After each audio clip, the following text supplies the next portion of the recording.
Hello everyone, thank you so much for joining us and a warm welcome to HR Archive. Um, my name is Özge Ersoy, I'm the public programs lead at AAA, and on behalf of the team I would like to say that we are thrilled to have Banu Cennetoğlu with us today. And Banu is doing a residency with AAA for about 2 weeks, and her residency is part of the Habibchun Archive project, which is supported by the Hong Kong Jockey Club Charities Trust, so we'd like to take this opportunity to thank them once again. And maybe as an introduction, I want to say that at AAA, we constantly deal with issues around exposure, visibility, what's inclusive, what's exclusive, and how do we deal with histories that are lesser known or under-recognized histories or archives. And Banu, as an artist, you've been dealing with these questions for a very long time. May I say 2 decades now? It's been a long time. And so that's one of the reasons why we're very excited to have her with us. So today we'll be speaking about 3 long-term projects that Banu has worked on, and all of them deal with archives and lists. The first project is the personal archive of a late artist that Banu found out and discovered after his passing. The second one is an ongoing collaboration with a human rights NGO that collects data about the death of refugees, migrants, and asylum seekers in Europe since 1993. And the very last one is Banu's most recent work, a film work that consists of the entire visual archive that she has between a particular period of time. So she goes back and forth between different positions when she deals with archives and lists. You're sometimes the author of an artwork, sometimes you're just a facilitator, or sometimes you're just taking care of a particular archive. And I also wanted to add that I met Banu around a little bit more than 10 years through BUS, actually. And BUS is the artist-run space in Istanbul that Banu founded in 2006. This is the building, the one in the middle, and it's on the 2nd floor. Sorry, we have a tree coming from the building. Yeah. So this BUS, is the inside. yeah. So BUS focuses on artist books and printed matter. And as you can see, I mean, there are several things that maybe I should tell about BUS, if I may. Please, I mean, yes. one of the striking things for me is that BUS has an open acquisition policy. It's a collection. So in other words, Banu never selects artworks to be part of the collection. So if you're an artist, if you go to Banu and if you say that I want to give this to you, and it's an artwork, it's something it's an artist book or printed material conceived as an artwork, she would receive it. And I'll go one slide back to show you how the artist books are displayed in the space. So when you enter the space, you see lots of books on top of each other. There are very loose thematic groupings. So you don't necessarily know where to start or where to end. So there is no set narrative through the collection itself. And I guess that type of sensibility is something that's visible in your other works, and it's something that we can come back to in the talk later in the conversation. And to start with the very first project that we want to talk about, maybe a couple of words about something that BUS did, which is BAND, which is a collaboration with artist Philippine Hogan that you started.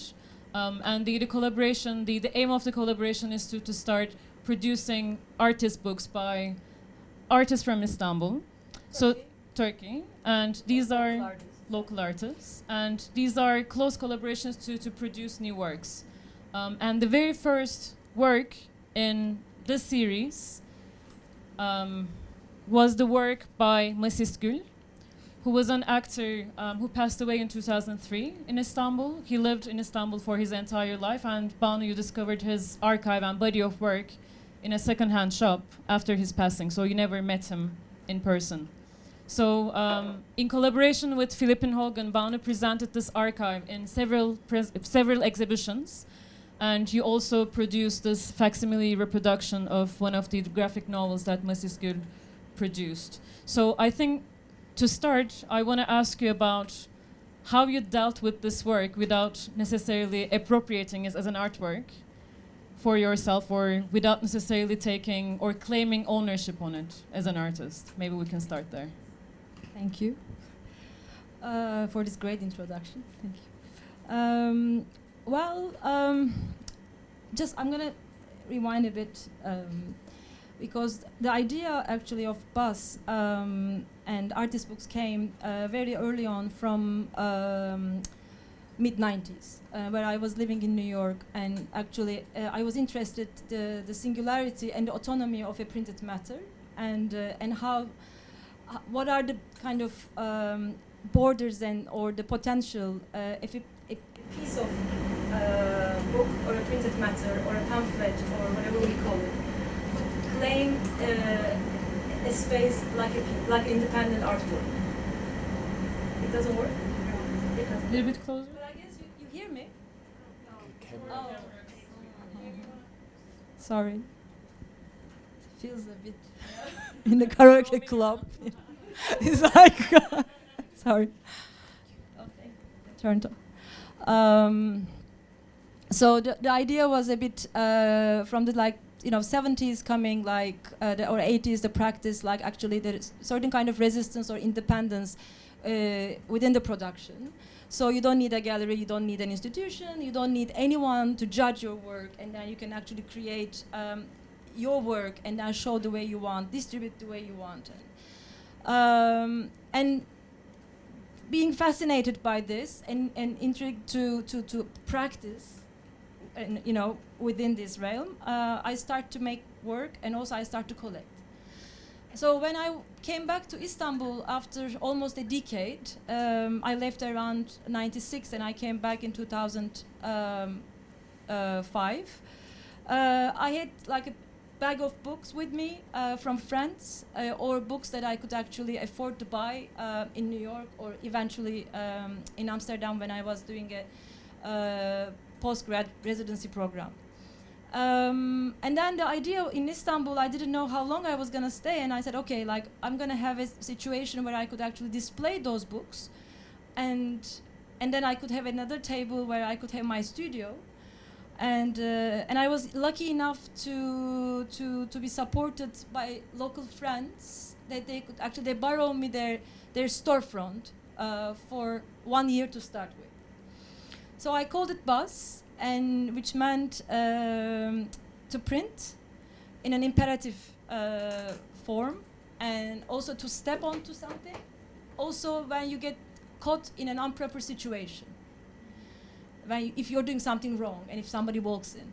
So I kind of like the combination of those three actions, and it was really something very not planned at all. I wanted to show those books in order that maybe it could inspire local production and local friends that somehow, Istanbul was also starting maybe the heydays, we can say 2005, start of many things, good and bad. So, but still it's a big city, but small scene, and quite, the limited capacity of institutions and galleries. So I was just okay, you don't need really a venue, this is your venue, that could be somehow everything. And then, so the collection, display of the collection was one thing. And then eventually I met Philippine, and Philippine was also very interested the regularity and irregularity of the printed matter space as an independent space, and what could actually that space could offer without becoming didactic or without carrying the burden of documenting something, actually. So we decided to start this publishing adventure without knowing really how we could do. We didn't have any resources also. And with Massist, this is 2005. With Massist, I very, very big coincidence. He passed away in 2003, and I got informed.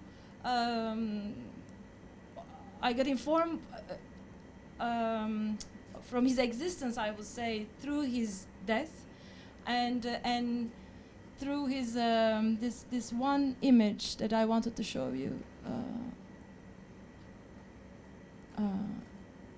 The copper photo. Okay. the eyes, this very similar image was broadcasted on the TV the day that he was gone. And so my initial reaction was just like, okay, I have to know more about this person. And they kind of depicted him, or he was a very famous extra. So he was an actor, like a doubleur, or like we call it extra, like stand extra. Yeah. And but like hundreds and hundreds of films. So I went to this coffee shop where actually all these actors wait for the roles. And so I said, like, you know, anybody knows Masiskül? And they guided me to the second-hand shop. And I repeated the same question to the shop owner, and then he actually went back, and then he came with this big bag full of his body of works.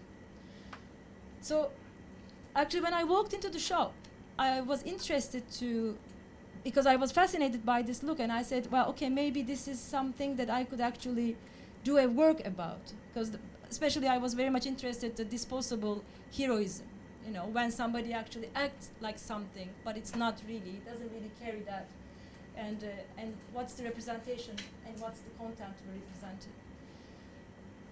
So it took 3 years, because after that day, I was not able to look at the whole bag.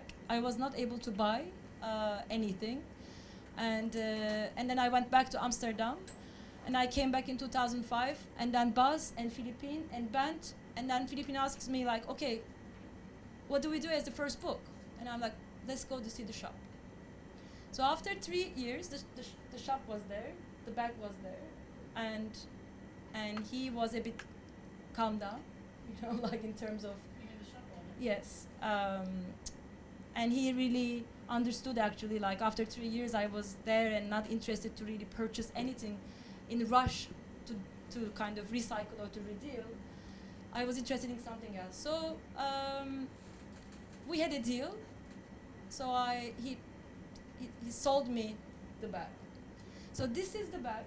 This is what we had in the bag. So we're speaking about his body of work as well as the personal archive, so photographs. Well, other materials. He kind of played with his look. He was an actor, so he was interested in the versions of himself. We had very little material about his very personal, like really like his parents' photographs. And then it's a long story, but then we found his brother, his stepbrother, who was living in Paris. We got the permission. I gave the very personal items to him, and then we decided this is his body of work. Why we decided that? Like, how do you define somebody's body of work without knowing the person? And so he had drawings, he had poetry, he made graphic novels called Payment Myth. The Payment Myth, The Life of the Payment Wolf. So the story was very interesting, but more than the story, whole layout was very interesting because he conceived a monthly magazine. So here you see monthly magazine. This is like the numbers. The number of pages were equal in all the numbers, and the story was going on from 1905 to 1972. A story of a child born in a toilet, adopted by a witch, very, very nasty witch, never fed him, tortured him, and then he has enough, and then he ends killing her, and he eats her heart, and he cannot even digest the heart because she never really fed him, and then eventually he becomes a superhero. Superhero because he becomes a superhero in the story, but also in the real life, Massis represents or narrates a character of a rough guy, which in regionally speaking, rough guys means like a kind of urban Robin Hoods. They take from the rich and they support the fragile. But it's kind of exercise certain kind of authority, you know, within this help.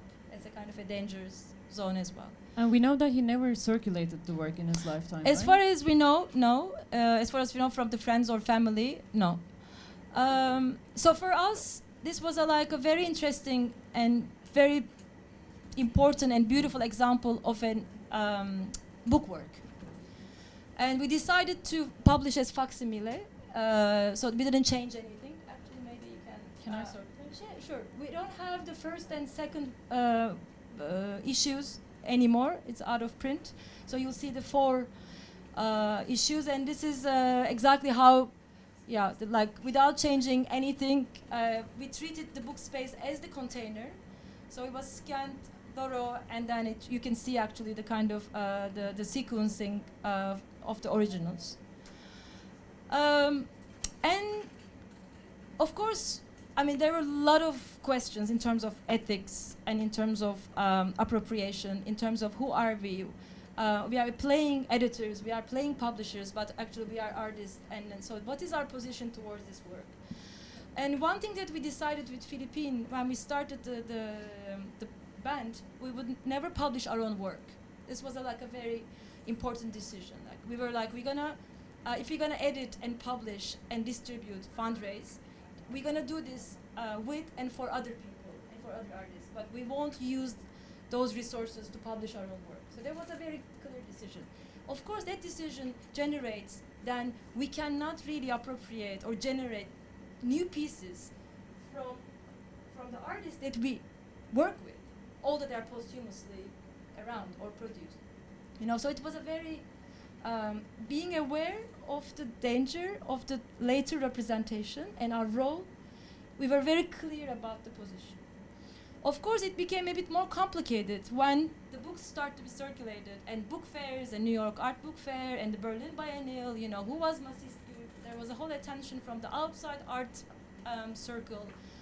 And I found myself defending him, not being an outsider artist, because of somehow his humor and his awareness and in his production.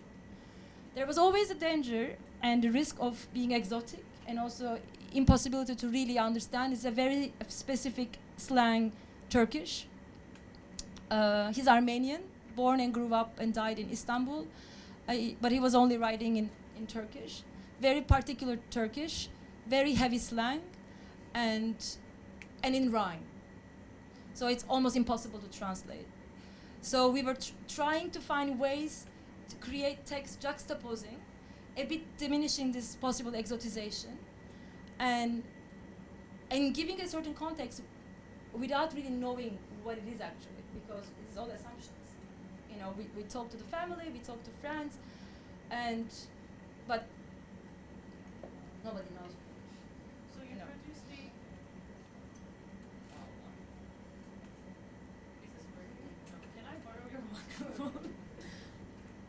So you produced the facsimile reproduction of Yes. the. Yes, it's working. This is the first bus, Yeah. actually, the shoebox.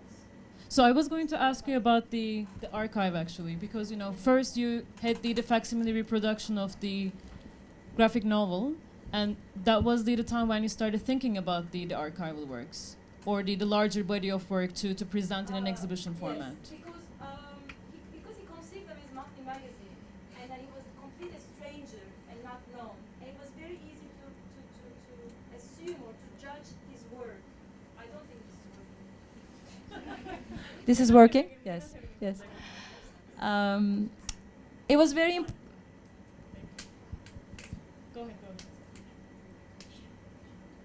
It was very important to contextualize within our incapacity to give whatever we have to the audience. So this is what we have from him, and we never show fragments. We always show what we have as an entire constellation. And when we first launched the first issue of the Kaldırım Destanı, because he conceived monthly, every month we launched the issues, and we showed with the archive, or with the body of works, or with the rest. So we didn't want to make a book launch and not to show the rest of the work. So it was important to keep these together. And they were thematic groupings when you were Well, displaying them. it's loosely, you know, like because he kind of played with his image, and then there's a whole poetry section. Then he starts to paint on the Xerox copies of his own image.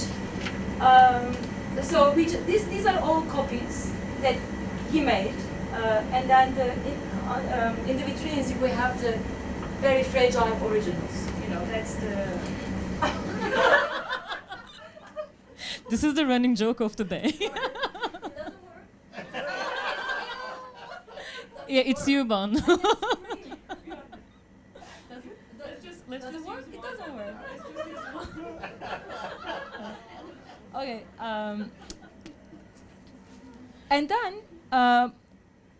over the years, of course, we showed it in Istanbul twice and in Berlin Biennial, and the question was always like, why Mrs. Gül is in the Berlin Biennial in 2008? If I would be a dramaturg, you know, maybe he would, you know, somehow we don't appropriate, but we carry him with our resources, whatever we can.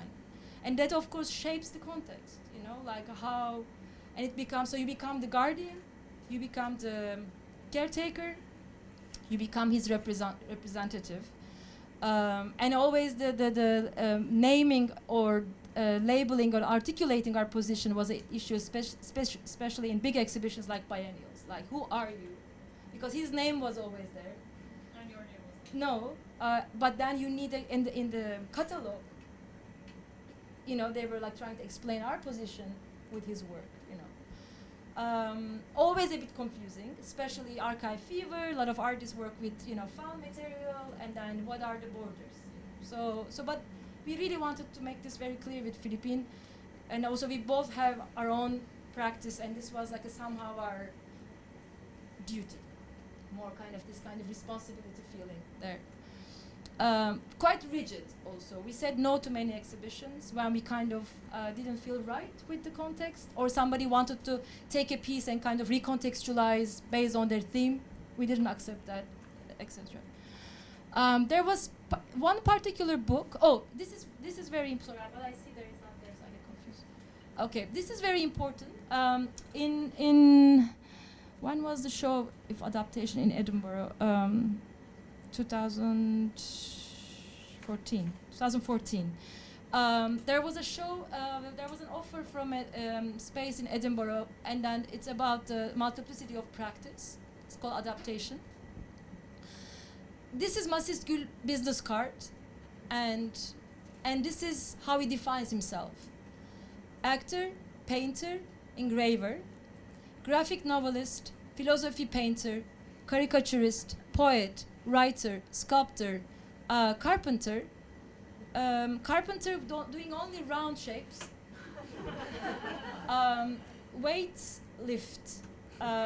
lifting coach, without education, without teacher, talent. He was very clear,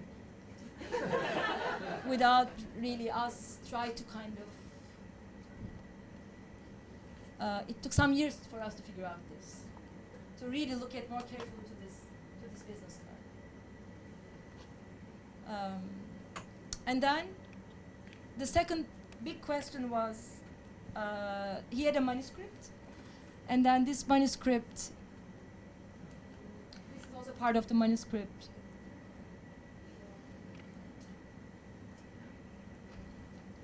which was very different from the monthly magazines, somehow edited from this manuscript, but as you can see, there's no mistake. It's not really a draft. So the story was, or the narrative was kind of taken from this manuscript, adapted for larger public in a more polite way. In monthly magazine, there was no pornography, there was no heavy slang. This one had. Beautiful, very beautiful, but quite dense. And for me, it was like a very big dilemma to publish this or not. And if yes, how? Under which protocol? You know, what is our position? Is this a book? Is this a finished book? with monthly magazine, there was no doubt. Somehow, it was already telling us what to do with. So we opened this to the larger public. We organized 2 seminars, one in Edinburgh, one in Amsterdam. We wrote to different people in the publishing or in the art or in the literature and printed matter world 5 questions about the posthumous publishing ethics. And we couldn't solve it. It's still unpublished. Also, it was very difficult to really like the whole thing with the translation. What should be translated? What should be, because the translation means also you create another version of things, not necessarily the same content. It's not really, it's a bit pixely. Can I interrupt you with a question? Yeah. I remember you speaking about some of these comments that you received in these workshops with different practitioners from the publishing industry and from the visual arts as well. And one of them was, it resonated with me because it was suggesting that why don't you put the entire thing online and you digitize the entire thing and then we'll take care of it. We'll figure it out. Yeah, what is that sense of responsibility, of duty that you felt that you still haven't published this one, for instance? Well, I think digital or in print is a medium. For me, it's still very unclear that what is this work? And because here, I think it's very interesting to really think about what is this, why he made this. Like, he made it for himself, and but it's not also a very, it's not a, it doesn't have any diaristic methodology. It doesn't have any drafty or a kind of, trial and error thing. It's very full. But at the same time, here you see, this is a normal, like a school book, and then he knew how many verses and how many pages for each chapter he would write. So here you see the first chapter, 300 verses, 3 pages. So in the book, you would have empty pages because he knew exactly how many pages that he would just write when the time comes. But it was not written. So for me, this is incomplete. So publishing and distributing something incomplete, I don't think I can carry that responsibility. If I solve this, then I decide in print or in digital, like this is something else. But in terms of just distribution, make it public, I'm not sure what was his intention at all. Although the other carry a lot of assumptions, but this one even not kind of concrete assumptions. So that's why it's on hold for the moment. Speaking about selective visibility and exposure, maybe it's a good segue to start thinking about the second project that we'd like to discuss today, which is the list. May I? Sure. May I do that? Okay. That's actually, this was the image on how I kind of met him.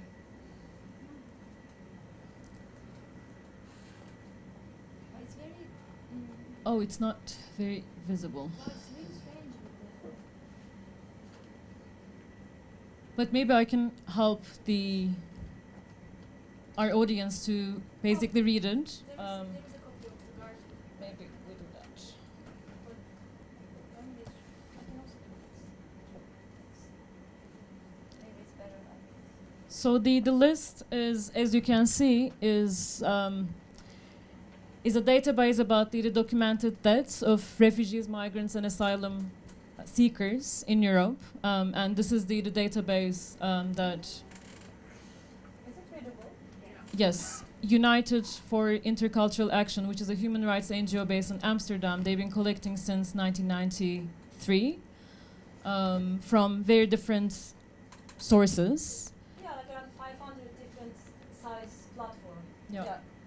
And since 2006, you've been looking...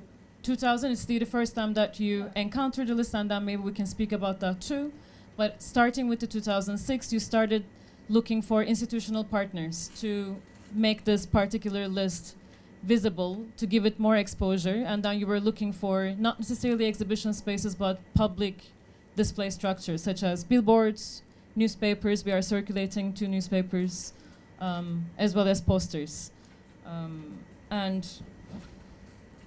maybe very basic question, but can you say a couple of words about how you started your involvement and also how your involvement as a facilitator has changed over time? Because the visibility was the first idea, but then you start updating the content, translating the content. So your involvement has also changed. Yes. Yes. I mean, the very immediate. This is like a 2007, the first dissemination in Amsterdam. It like after 5 years of trying to find means. And I mean, again, I was in Amsterdam 2002, 2003, 2004, and I was already working on a book, False Witness, about an asylum seeker center in Holland, and about the issue around that. And so when I was researching, so I encountered United, and United, it's a PDF that anybody can download, and then it was around 6,000 cases. My first reaction was like, okay, I'm spending hours every day to research on this topic, and I just found this PDF. So something has to be done that this PDF should be accessible to people. They are not interested to go online and search. And also, even if it's not their choice to look at it, somehow this contact or this encounter should be facilitated, a bit by force or by desire. I mean, depending on the context. But I remember that this, this has to be done. This is also 2003, 2004. A lot of politics around the border measures kind of, revised. It became very difficult. Also, the notion of Fortress Europe. This is really was getting really very correctly actually defined. Maybe Claire, you would remember actually we tried 3 years with all the Dutch fundings, and we were always rejected, and mainly because I didn't want to call it a piece as an artwork, because they, we were applying for art fundings, and they were like, okay, you're an artist, you're collaborating with a curator, there is like Stedelijk Museum behind. It is a piece. Say it is a piece, we'll give you money. Really, literally. And we were like, no. This is all about sharing responsibility and also blurring those borders, and this is a discussion we want to have. So, no. And they were like, then there's no funding. And actually, FFFI supported that project from New York for Amsterdam, which it was a kind of a very interesting for me, because I was always, also I didn't know FFFI very well back then. I'm like, well, if the project was about the Mexican-US border, maybe Dutch subsidies would be, like a kind of, this kind of. But I know now by now that I guess it will be even possible for Mexican-US border. Yes. So this is how it started in 2007, and my, as I said, my initial idea, and I didn't know really what the list was. I read it, but I didn't know the methodology behind it. I didn't know really United. I didn't understand really how it was composed. So over the years, only thing that I was sure, I wanted to use my resources, meaning network, money, institutional partnerships, curatorial partnerships, to make this document distributed. And the second thing I was sure, I didn't want to put in a museum context. I wanted this already familiar dissemination structures somehow hosting this document temporarily. So that was my two decisions, meaning billboards, newspapers, things that people already have a certain familiarity to see information. Shall we look at the other Yeah. images? This is all Amsterdam, and then of course throughout. I mean, this is 2007, and then eventually it went quite quickly. Tanea newspaper, the Greek paper, published in 2007, same year, in the context of the first Athens biennial, which was quite a shocking offer for them. Because actually the biennial didn't really provide anything. It was someone from the biennial who had a boyfriend in Tanea as the foreign news editor.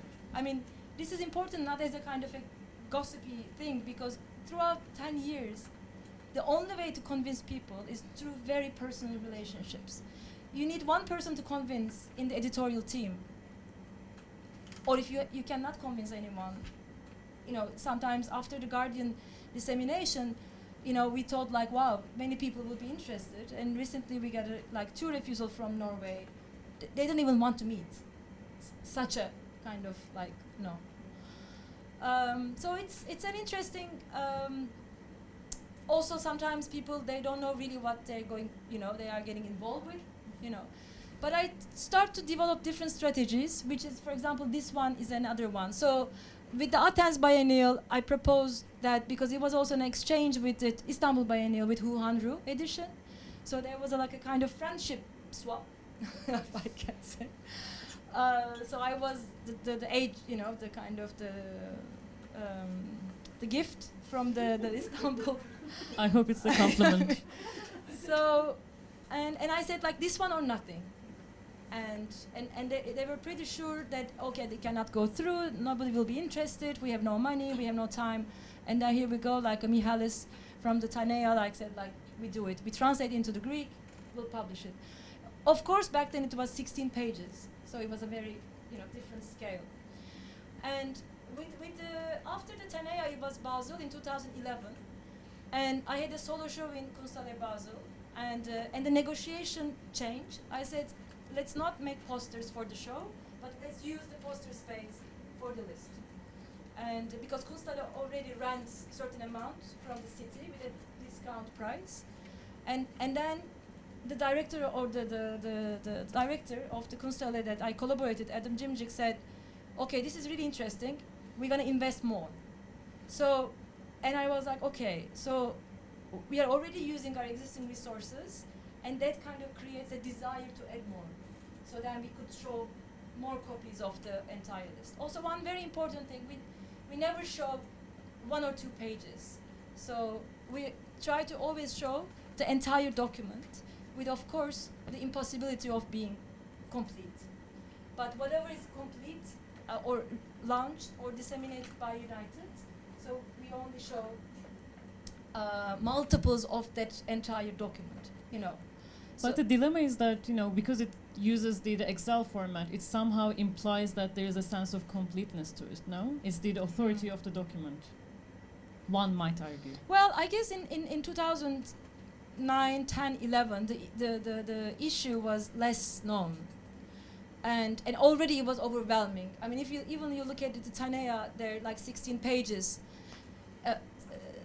The sequence and then just the number of pages, it gives you like an overwhelming feeling, but it's just a fragment. Nobody knows the entire situation. So this is something that one should always bear in mind, that this is not a comprehensive list at all. And what was the time you started updating the content or changing the content or copy this is editing? always in collaboration with United, so I never really liked do on my own without their collaboration. Because at the end of the day, is Unite compiled by United on the header, you see their name. You never see my name, nobody's name. There is no institution name, so it's always like their document. So in 2012, in 2011, well, the first translation was Greek, you know, and then of course I couldn't have any input to that. And then 2011, Kunsthalle Basel. Also German, this one.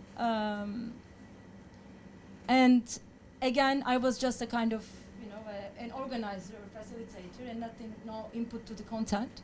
And in 2012, Istanbul, within a large project called Europe N, and collaboration with SALT, it's very important for me to have all these institutions as partners. Especially in Holland, it started, you know, I mean, 2005, Holland had the second biggest deportation after the Second World War. And so there are a lot of relationship with these policies, these policymakers and funders. So it's important to somehow put in on the table all these different parties. And with the 2012 Turkish translation, of course, I had to be, you know, I start to have another relationship with this document. Although somebody translated officially, we made all the copy editing, and then we started to see the holes, the problems, and then I start to be also closer to United. In a way, they start to take me seriously after a series of different distribution. But it's a very small team, and this is not their major project. It's an anti-racist campaign.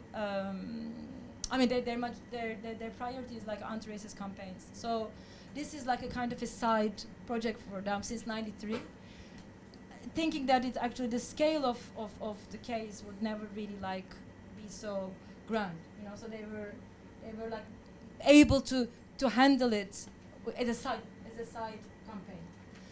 They call it campaign. That's why I said, yeah, it's strange. So in 2012, I started to be involved more closely, and I proposed them certain corrections or suggestions, just to start with country of origin instead of country of origin, region of origin, the whole relationship with Kurdistan and Turkey, and things that actually we could afford to read in retrospective and correct, and cases that actually we would have time and then research, because there are a lot of cases, especially in UK, people killed in detention centers or hospitals, and there are ongoing cases. And United, when they update with that urgency, it's very difficult to return in retrospective and to reread and then to update. And I think art and culture, with the means and resources, it really gave us to go deeper in this document, which actually a normal NGO cannot afford to have that time. And so this is something also I was communicating with them. I'm like, use us more. Like, you can really, like, you know, we can really do something more than this. And this is 2012. As I said, Istanbul, also in subways in Istanbul, and in Sofia, with the Sofia Contemporary. Istanbul 2015 again made another step in the involvement with the document. This is a very particular format, which is very unusual within the legacy of distribution methods. And shall we talk about this? This is quite a long one. Maybe we come back. Maybe we come back. If we can, because I don't know if time wise. This is like the only time I used an art screen. In a way, it was an art space in Istanbul called Yama, and so it was not a kind of information distribution channel per se. So this is the only time it was really like closest to maybe an artwork. Maybe one thing that I can add, as far as I can remember, it's again the entire list that you would see on the screen, but it's one word for 2.5 seconds.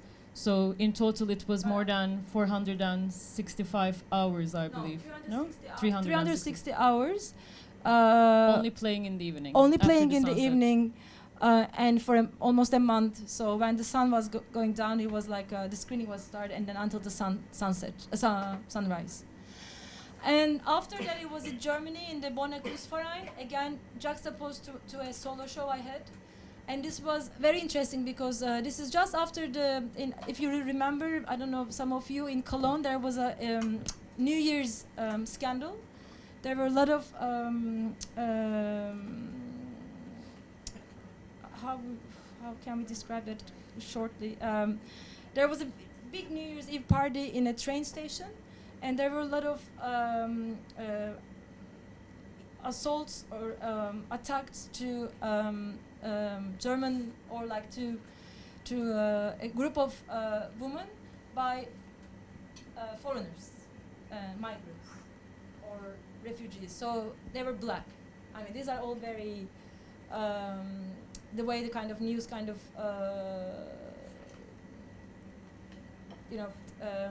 approach to it was very problematic. But it was the list was supposed to be in Bonn right after the New Year's, and the municipality canceled the project. They wanted to cancel the project in collaboration, and the Bonner Kunstverein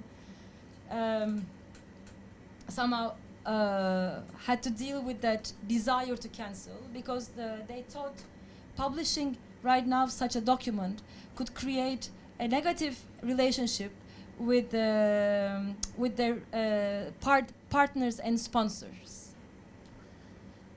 So I think we worked on it for like 1 month and a half to make a negotiation, and eventually they really did in the most invisible way, because the discussion was like in the early fall. Never use that space because it's almost not readable because of the, this is like, I have to go down to that level. So the deal was like they would always place in the middle section. So they only did the lower section throughout the city. And they didn't want to have a kind of a scandal because we were ready to give to the press. And they were like, no, we'll deal. And then this is the way they dealt, and it was over. Speaking about negotiations, there is a particular one that I would like to go to, but maybe you want to say a couple of words about these ones first. Well, this is going on. I think we can talk, each of them is very specific. Yeah. And this is Los Angeles, West Hollywood municipality, and in collaboration with Red Cat. And this is actually like the critical moment that we managed to have also fundings from the institutions to sustain and maintain the list. Because after the Syrian war started, United also got overwhelmed with the floods, and for 2.5 years almost they couldn't touch the document. And 2016 winter, I got an invitation from Red Cat and from Triennale Milano and Trussardi Foundation. And they just wanted to display the list. And then I thought, okay, this is an interesting moment. Maybe we need to work on the document and we have no resources. Can you also support the update process? And they said yes. So both from the Red Cat and the Trussardi Foundation, we got support that somebody actually could work full-time on it to compensate for 2.5 years of untouched document. And as part of United, or as part of the larger project group? It's actually, I proposed someone from Istanbul that we worked together in 2015. So United gave access to their file maker, so she could work from Istanbul with the United's database. And then we would send the edited to United, and then they had to go through like just the fact check, and that was but the primary labor to clean was done by Nihan. Yeah. Okay, as a compensation in the negotiation to get this money. For the first time, I said yes to display in an institutional context. And this is in Milano.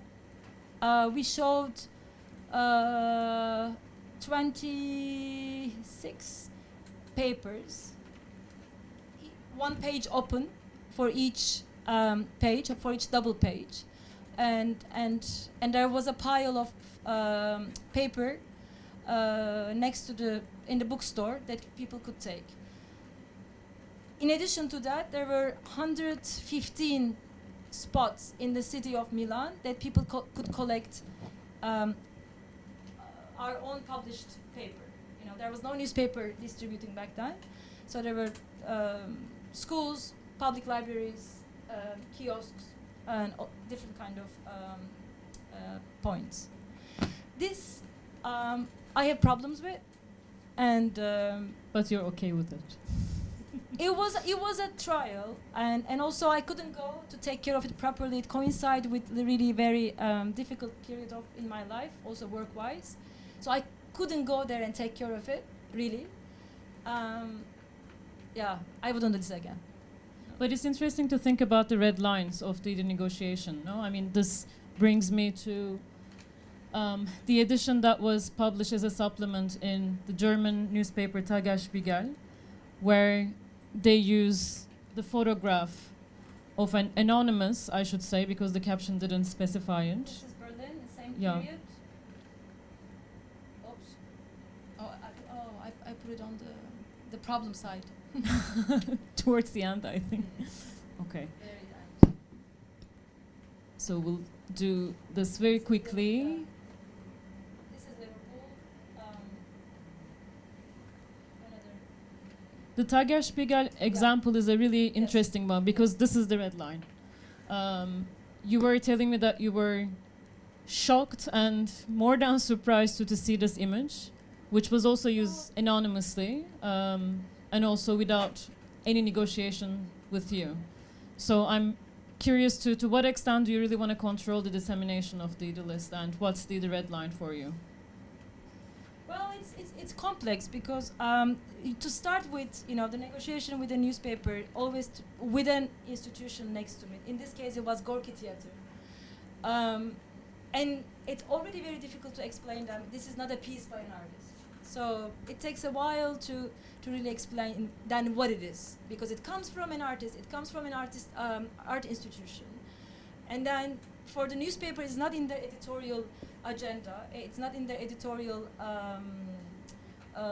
justification. Somehow they have to explain to their reader, and this is very difficult. I understand, but it takes a while. We talk a lot, and eventually I accepted to give interviews one day before.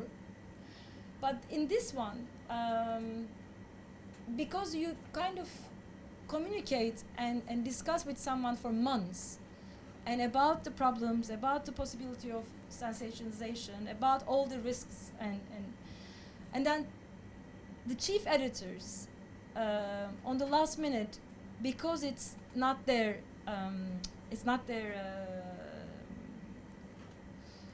because I don't deal with the chief editors. I deal with the arts and culture, or sometimes the special projects, or the foreign news, migration. But the chief editor, on the last minute, or the one night before the distribution, they come and they say like, okay, we need something catchy. This is what they understand from catchy. They don't see that it conflicts with what they distribute at all.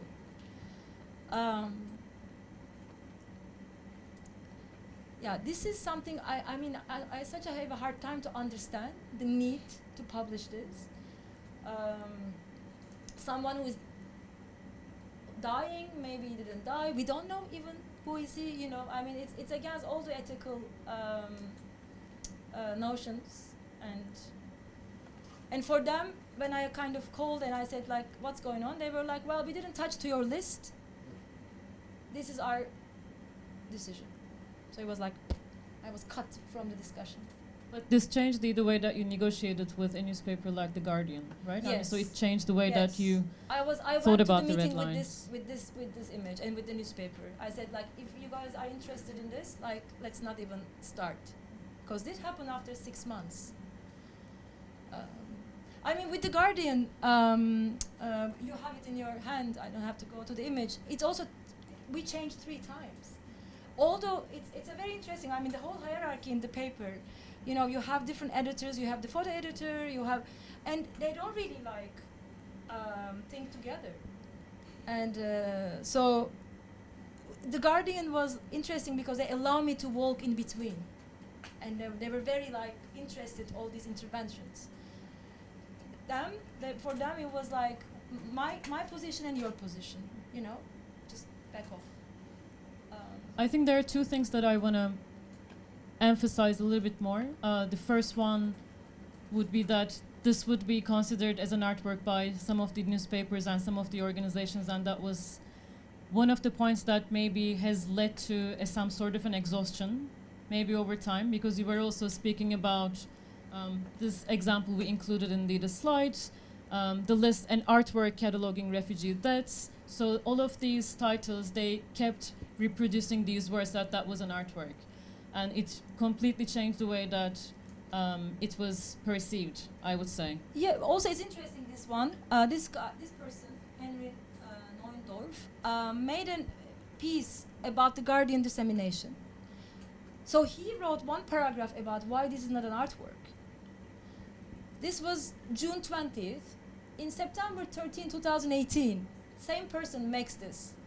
So he doesn't even read what he has been written about it. Or maybe there's another editor who changed the title. Well, I again. wrote to You him. never know. Well. That I don't know. It's interesting. Like, it is very, the speed, and they don't even think about it, and so it's very. I mean, we were saying earlier, I receive multiple emails, and like people, they want the list and they want my facilitation. Never read the list. Never read anything about my relationship last 10 years with this document. They just say like, can we have the list through you? It's also a PDF. Anybody can have it. Right now there are like more than 50 people around the world, literally.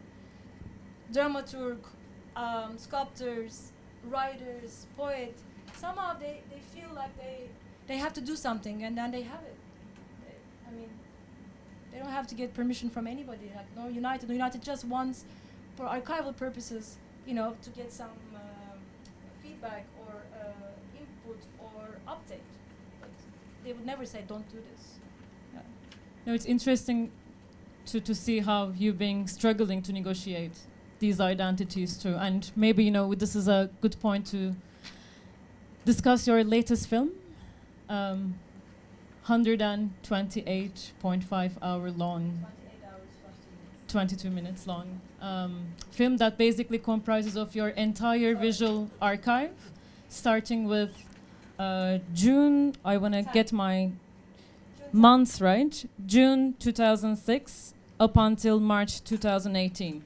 So these are all the images, videos, photographs that you took, that you received, that's on your iPhone, that's in your computer, and external hard drives. And maybe in contrast to the previous works or previous projects that we spoke about, there's absolutely no editing at all.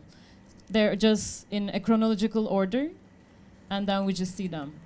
So for me, I only seen a couple of fragments that you showed me, so I never seen the work in an installation in an exhibition format. But for me, what's interesting is that we see you as a mother, we see you as a daughter, we see you as the artist, we see you as just a random person as part of a street protest. So all of these different identities that you have, they collapse on one another. And I'm curious whether that exhaustion coming from List is somehow connected to how you thought about this work and how you conceived this work. Yes. Yeah, it's hard to really say it very concretely and briefly, but I think it was an accumulation of and also it really looks at the last 12 years, which is a very interesting period, not only from where I live, but also globally speaking. A lot of things change politically, but also even digitally, and the way we deal with images. There was no Instagram in 2006. There was no really a very sophisticated smartphones, and also this idea we can actually follow each other's lives so closely. If I try to make it very simple and short, I think it was a need to put everything out there on the table without any hierarchy. I really wanted to look at what happened last 12 years when I was caring about this document, which is growing in this very terrible way. And also it coincides 2006 June, it coincides exactly 1 year before the list became public in Amsterdam. But also this is the same week it was conception of my daughter. So both grew together in a strange, entangled way. Two things that I didn't think to carry around, and to a bit try to take care of it unconditionally. This might sound a bit perverse, but I realized that when in 2017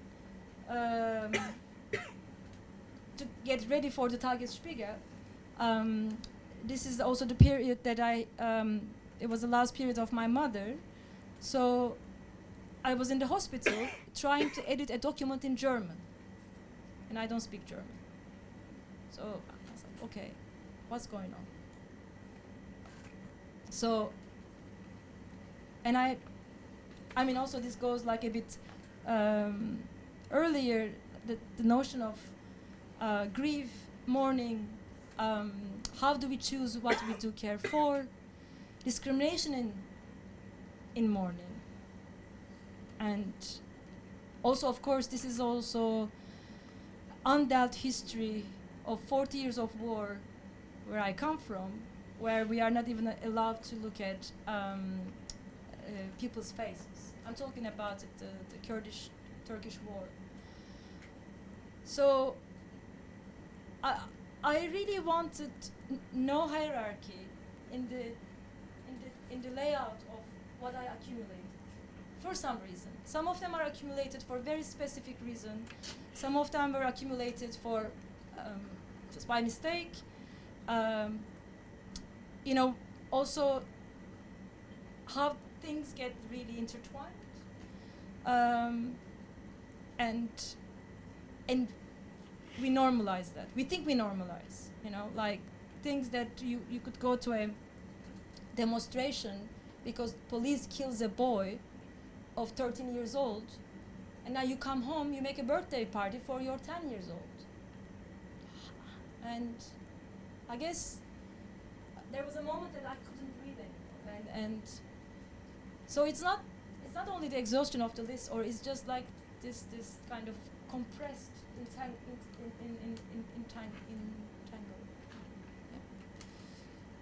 So I wanted to have a look what happened last 12 years. That's actually how it started. And then I realized it's not only about me, it's about many of us together. So it looks, maybe also I wanted the freedom of being alone, and I could care less. But then it became this really strange, subjective, collective history. It's just that goes through my vessels. So we don't show really, it's a difficult work to show. You have to be in the space. This is like a very, right now it's still going on exhibition at Sculpture Center. I mean, it was, the commission came from Chisenhale Gallery in London. Chisenhale Gallery in London. So, which also interesting as a, I think as a commission, because they had no idea really what I was doing, but they trusted, and I'm very grateful to that.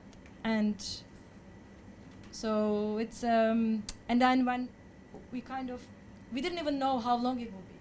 I was working, and there was a moment I had to stop, and there was March 21st. It was also Nevruz, which is the Persian New Year. And then we premiered in Chisenhale in London, juxtaposed with the Guardian dissemination. This was not planned when I started to work on this, because we didn't know if the London, or if the Guardian would accept actually this distribution. Same time I had the Liverpool Biennial, which we went through quickly, but I guess some other time. I thought normally I wouldn't propose to Chisenhale the list together with such a big work, but Liverpool Biennial, Chisenhale, it was interesting to capacity to show the list in UK with 2 institutions. And it's funny enough, Chisenhale said, Polly Staples said, I'm in London, it's impossible, we cannot find anyone. It's too expensive, the billboards, but the Liverpool will be because everyone knows Liverpool Biennial, it's a small city. That's how we started to negotiate a year ahead the show, June 2018. And then eventually Liverpool got a very hard time. We didn't have a venue until the last 10 days before the opening, and the Guardian became a partner. Of course, I didn't know the weight of such a big dissemination in juxtaposition with such a personal work, which was a very unique experience, because also very heavy experience, because a lot of people came, be aware with the list, and then I start to feel like, wait a minute, all these years I'm trying to use my resources for the list, and now the list makes me visible. And that was a very, very strange feeling. And they also came to see it's a very demanding constellation. I mean, you can just enter and then you will end up with 1.5 hours of a Turkish seminar, or Korean road trips, or German 6 hours moonshine makers interviews. There is no subtitle. There's no sound control.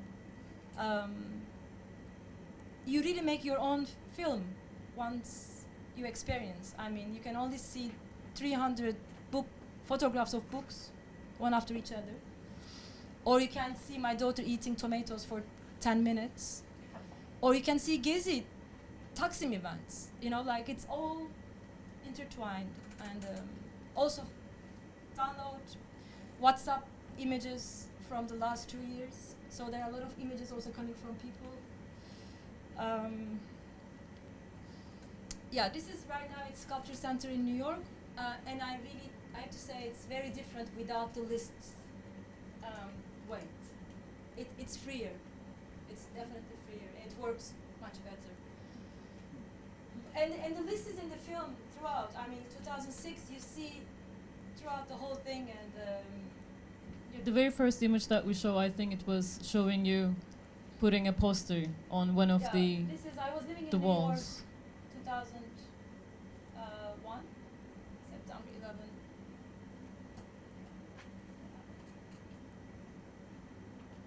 Yes, I think we are done.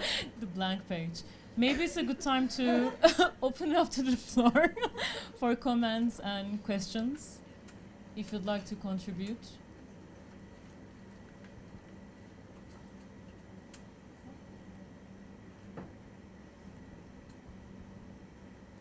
Sorry, was it much?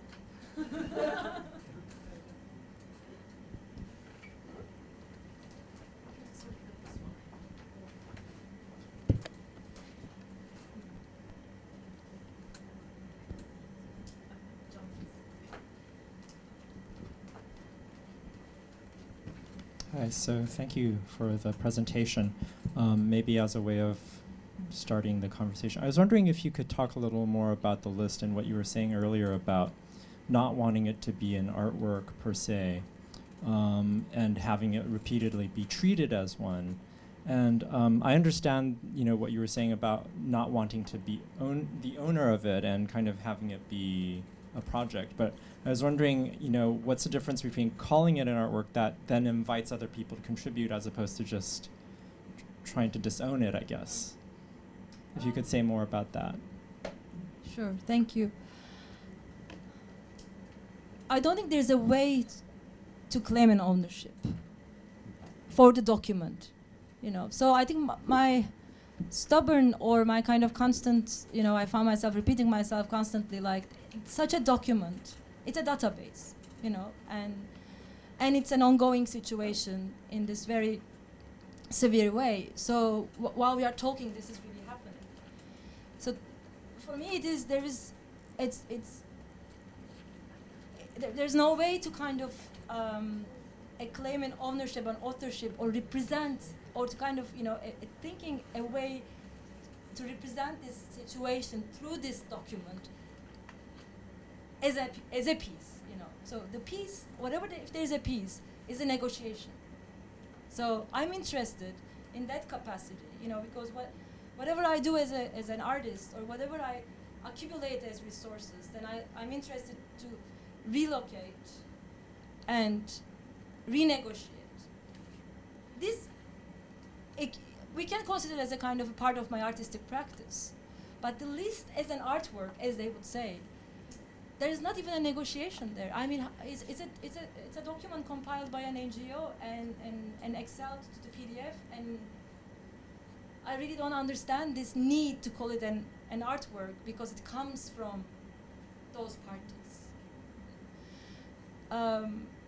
United asked me an interesting question with the Guardian partnership. They're really confused actually with the why a paper like Guardian accepts to publish 60 pages insert when the proposal comes from 2 art institutions and 1 artist. They've been doing since '93, and every 20th of June, you know, a very small community actually acknowledges it. And I said, I don't know. I definitely see a perversity in it. And I really see it as a timely situation. And that's exactly why I think we should take advantage of this and invest into document. But I found the discussion, if it's an artwork or not, very unnecessary. But institutional collaborations and the fact that actually we can mobilize things differently, I think this is interesting. And this can create other discussions. What is an artistic practice?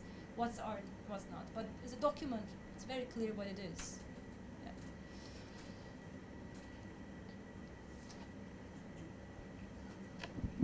Sorry, just to follow on with John's question, I want to know, what does United think about it being called an artwork? They don't care. For them, the visibility matters. They don't even, they laugh to me sometimes that I get so like they're like, whatever, more people talk about it. When, you know, in the Liverpool Biennial, we got another interaction, you know, like very first time actually, throughout like since '93, no, but it was never attacked. And this was like a continuous attack. And because of this, many people actually became aware of this document. They have no problem because they also we are very, again, I'm very clear who compiles it, and I never changed the document, so it's, you see the first thing is there, so it's not about that I transform this document or this content to something else, that their authorship or their responsibility or their role disappears. And so they're very, yeah, as long as it's visible for them, this is the priority. Also, relocating of resources. With Chisenhale and Liverpool and with The Guardian, we managed to relocate a modest fund to United, again, after this. So this is also something very new for them. They can't really envision that art institution, non-profit, can support a non-profit NGO. And this is, for me, it's interesting to kind of rethink about our positions right now. Did you just want to expand on something you said, I think, where you thought that the film worked better at the Sculpture Centre without the list than it did in London with the list and Liverpool? Why was that? Well, I think it created, I mean, because again, the visibility of the Guardian, it was not just a newspaper, and it, again, all the discussion around and the way that the Chisenhale also communicated in terms of like when, you know, we were like juxtaposed constantly together. So a lot of people came with an expectation of seeing something very closely related with the topic. And it's all in the film, but you have to watch under 28 hours. I mean, depends also from where you enter, but I was feeling uncomfortable with the need. Already I was feeling quite vulnerable with such an exposure. And now I feel better because I have a distance, but it was really like coming out of my cave of months of being with this footage and then exposing to the outside and exposing our lives also, with different ethical questions and different ethical, you know, proximity of different circles, and so I guess I was a bit nervous with that expectation that one could expect from me after the list being so, and I become such an advocate of, and exactly that's what I was trying to do. I was trying to kind of flatten and kill that amplified role of myself with I remember with Masist back then in Radical, there was this local Turkish newspaper. Somebody wrote to me, Kahırkeş Hapçı'nın Fahri Danışmanı, voluntary consultant of suffering pill hopper. That's quite accurate. So, things, all these kind of labels and titles, and then and so, yeah, I guess I couldn't get there was a conflict with The Guardian and the film together because I wanted to de-amplify that role, and it became even more. And with Sculpture Center, it's really like I feel more. We have space to talk about this, and then also decompress the film because everything is there, so we can really like take parts and kind of talk about it and put it back, and then so it's freer. It's freer, definitely.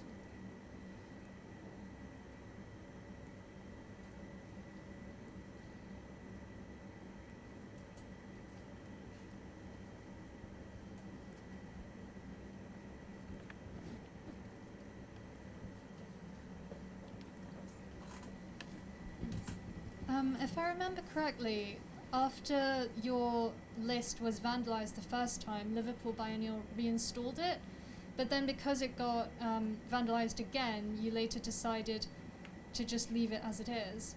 And I just wondered, what changed for you personally between those incidents that made you decide, I'm going to leave it as it is? Thank you. Well, we decided together. It was a collaborative decision, united the biennial and myself. So this is important, too. So it's again like you learn by doing it because we never experienced that. And the attack started within 24 hours. We installed, and then in the morning it was attack already. But we didn't communicate to the press, of course. And then we just fixed it. And it was attack again the same night. And then we fixed it again. And then I left after 5 days, and I think after 1 week there was this, maybe you saw the photograph, this big chunk removed, and then they went to the press, or somebody saw, and then I asked, but they couldn't really fix it. Also, it's a very costly production, and so we didn't know what to do.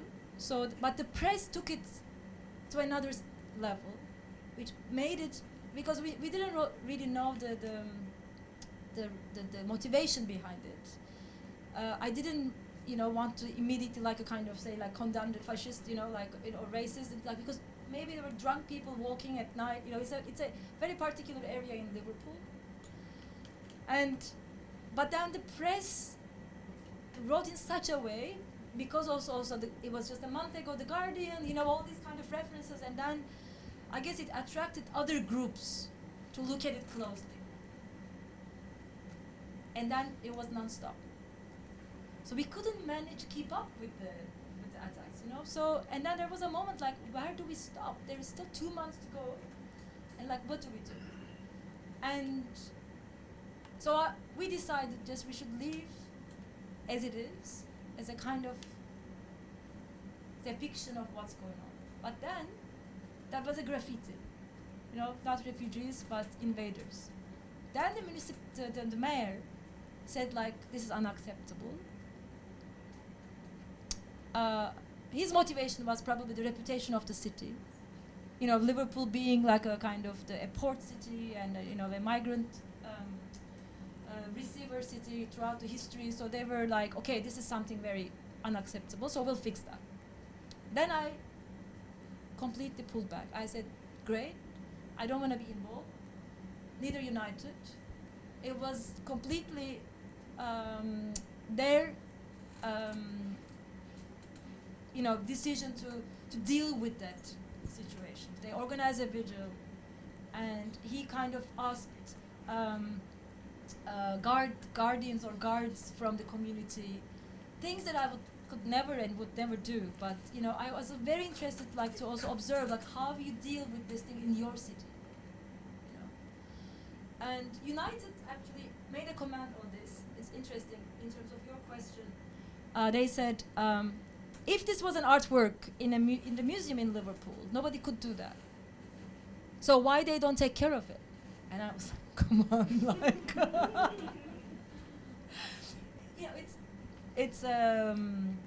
it's interesting, like, because he thought, like, this is ridiculous, like, it should be protected. And there was no CCTV, there was no camera, and very, very naked. It's also the very first time we never we never displayed the document so on the street, so bare, open. I mean, in Basel, it was still like not everywhere in the city. Some columns have no protection, but it's still an official site. And this one was just a hoarding offered by us by a construction company, because, as I said, in the Liverpool they couldn't convince anyone, because they want me to change the header. They said, like, can you remove that actually, like, these people are dying because of the policies? We have to stay neutral. Your list is not neutral enough? Well, for them it was a kind of a statement, actually, because these are political debts, so it's not like, it's not accidents. So we couldn't collaborate with transport systems, the buses, or, like, timetables. There were all these possibilities, and then there was an available hoarding.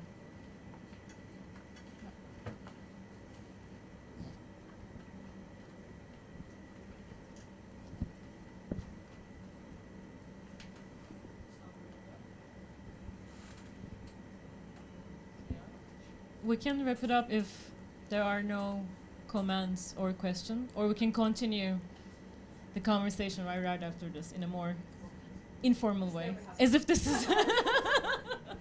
Okay, thank you so much for joining us. Thank you, Banu.